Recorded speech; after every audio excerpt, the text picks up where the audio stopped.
Hi, everyone. My name is Michael Blenner, and I am the Communications Associate for Sierra Club California. Welcome to our In-District Lobbying 101 webinar. As you know, Sierra Club California is the state legislative and regulatory advocacy arm of the 13 local Sierra Club chapters in California. We are based in Sacramento and have a staff that includes policy advocates who work in the legislature to pass bills that are good for the environment and stop those which would be environmentally harmful.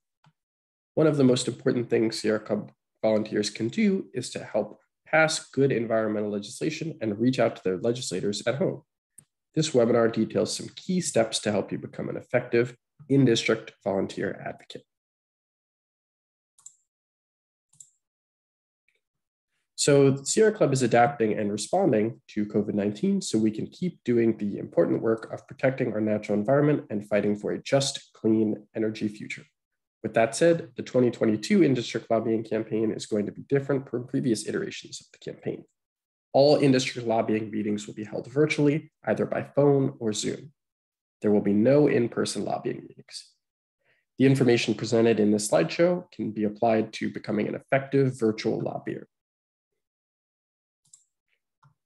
So legislators care about what their constituents think.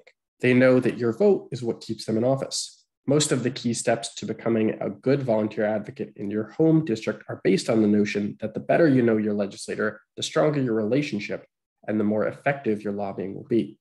So there are 6 main steps to strong in-district lobbying that we'll detail in this webinar. Listed here, they're knowing who your legislators are, getting on their mailing lists, going to virtual events, meeting in district, as part of that being coordinated, prepared, and polite, and then reporting back to Sierra Club California staff advocates, and finally, saying thank you. So first is to know who your legislators are. California has a bicameral legislative system, meaning that there are 2 houses, the Senate and the Assembly. There are 40 senators and 80 assembly members. Every voter lives in an assembly district and a Senate district. To find out who your representatives are, go to findyourrep.legislator.ca.gov. To find out more information about your representatives, such as phone numbers, email addresses, and in-district office locations, go to their individual Senate and Assembly websites. So next is most legislators, as you know, send out emails or newsletters about the issue they're working on or updates about what they're doing. They also give information on when they will host town hall meetings or meet your legislator meetings in your area, some of which are held virtually currently. You can usually sign up to receive a regular newsletter by visiting your legislator's website.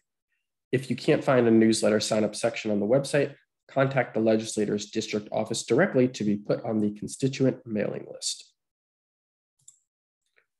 So there's going to come a time, once you're familiar with your senator, when you want to meet with them or your assembly member or their key staff in the district office for a focused conversation. So there are a few steps that you want to take before actually having that meeting. And those steps are, as we listed, being coordinated, being prepared, and being polite. So these are the 3 critical elements to having a successful meeting with your legislators, and we'll go more into detail about what each one of these means in the upcoming slides. So being coordinated. Let Sierra Club California advocacy staff know in advance that you are planning on meeting with your legislators and find out if there are any specific issues or policies that you should bring to their attention. This also means coordinating with other active members and volunteers of your local chapter who live in the district and would be willing to participate in a meeting with the legislator or who may have already had one recently. Sometimes, depending on the specific issue you'll be discussing, it makes sense to bring along allies from other interest groups. In any case, be sure that everyone you are bringing into a meeting with you participates in a phone call or a meeting beforehand with all of the members to plan what the group's message will be and how the discussion points will be presented by the group. Next, you want to make sure that you call the district office to make an appointment to meet with the legislator either via phone or Zoom. So most legislators are at home on Fridays from January through June, and parts of August and September. Usually they're in the district offices in July and from mid-September through December. Since your meetings will take place virtually, you want to make sure that you have a quiet, well-lit room available. You want to double check that your internet and/or phone service is working beforehand, and when possible, try to avoid being interrupted by your kids, partners, or pets. If after polite persistence you are unable to get an appointment with the legislator, take an appointment with the staff member who works on policy in your district. Have your talking points prepared prior to meeting with the legislator and/or staff member, and try to pick just one or two important issues to discuss.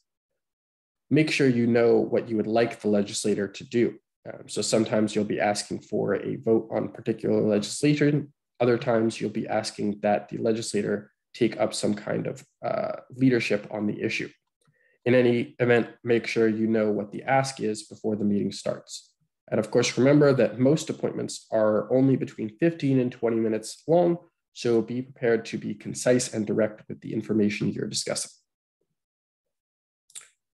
You also want to make sure as part of that you are neat and on time. So you want to arrive to the meeting, even though it's virtually, at least 5 minutes early. Make sure you and everyone in your group are clean and dressed nicely. Even in a virtual meeting setting, it's important to be punctual, prepared, and to present your best foot forward. And finally, you want to remember to be polite. So remember your manners. Try not to be argumentative if the legislator says something you don't agree with. Just calmly state your position and make your ask, and then listen to the legislator or staff member's response. If you're asked a question you don't know the answer to, say you don't know. It's totally fine, and say you will find out the answer and get back to them. The legislators and their staff are more likely to meet with you again in the future if the meeting was productive, enjoyable, and if you were respectful.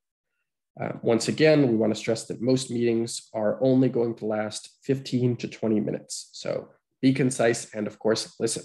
You'll learn a lot about your legislator and how to persuade them in the future by listening to what they say in the meeting. And then once the meeting is finished, you want to contact the Sierra Club California staff and let us know how it went, what was discussed, and any questions or follow-up if necessary. At the same time, you'll want to get back to your local chapter leaders and let them know how it went as well, what the substance of the conversation was, and whether or not there was any follow-up necessary. So here you have the contact information for Molly Colton, our wonderful conservation organizer, listed, but you may also be working directly with another Sierra Club California staff that you want to reach back out to. And then, of course, you want to say thank you. After the meeting, be sure to send an email or a written note thanking the staffer and/or legislator for taking the time to meet with you. And of course, be sure to include any follow-up information if you said you would do so. It's a very small thing, but it does make a difference, and everyone loves to hear a thank you, right? So thank you. I just did one there for attending our webinar. Finally, we want to urge you to stay active and involved with your local legislators. So subscribe to their newsletters, follow them on social media, attend local town halls, whether virtually or in person. They're going to be in office for a number of years, so you want to be someone they know, they can count on to give them a good sense of what the local folks and what their Sierra Club chapter is interested in their district. So here are some other resources, some of which you already saw earlier in the presentation. And the final piece here is the Sierra Club California in-district lobbying page. This webinar will be posted there along with other information. Thank you again for taking interest in in-district lobbying, and we really appreciate you attending our webinar. Have a good day.